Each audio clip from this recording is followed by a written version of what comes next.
Ever seen a warning on your dashboard informing you that you're low on fuel? Like less than 10 miles worth? That would be okay if the nearest gas station were only a few miles away. But what if it were much further away? Could you make it on the remaining fumes? A friend was wondering that when she saw that she had 9 miles worth of gas in the tank, but that a filling station was much further than that. Of course, she, like most drivers, knew that most vehicles have a bit of reserve fuel past the empty mark. But how much?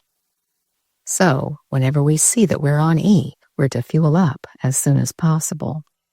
But for that friend on that particular day, as soon as possible was about 20 miles. She knew that getting there was a matter of prayer. Before driving to the station, she was glad that God brought to her mind the green mode that her car can be put in. From the online explanation, green mode works to minimize fuel consumption by buffering throttle response, modulating climate control, and disconnecting the transmission from the flywheel when you let off the gas. My friend pressed the green mode lever and headed to the fueling station. Still about 15 miles from there, she took this picture, which naturally looked like there were 0.0 miles left. But apparently, it has a different meaning. The 0.0 miles display is a running tally of how much more or less efficient your driving is in green mode compared to standard mode. Maybe it takes more than 5 miles to show a difference? Oh well, it's good that she made it home.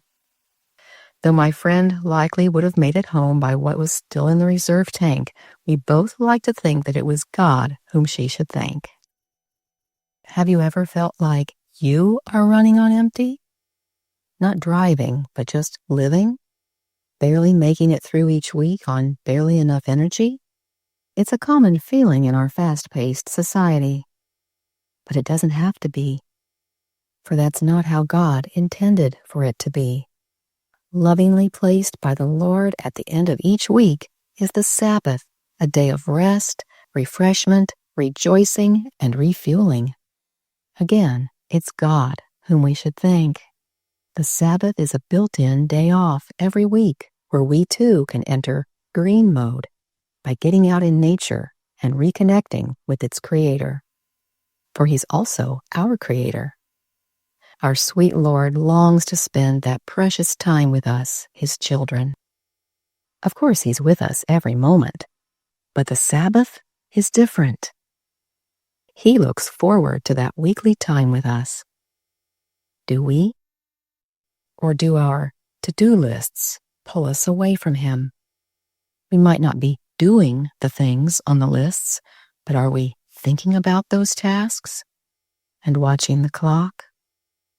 If you were spending time with someone who frequently checked his or her watch, counting down the minutes, what would you think? Imagine what God thinks. He knew that at the end of each week, we each would be approaching E. So He's given us every Sabbath off, assuring us that He's got the whole world in His hands and that we can take our hands off the proverbial steering wheel. We've never been controlling the world anyway, or even our own lives. We only like to think so. Indeed, we might be able to make it home if we occasionally drive around with an empty tank. But why risk it? And we're almost home in a spiritual sense. We're certainly to do our part, but if we don't stop to refuel, we may just fall apart.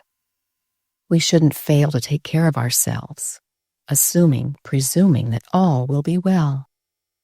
Let's reprioritize giving glory to God, worshiping Him who made heaven and earth, and accepting His gift of needed rest, instead of living on greed and stress.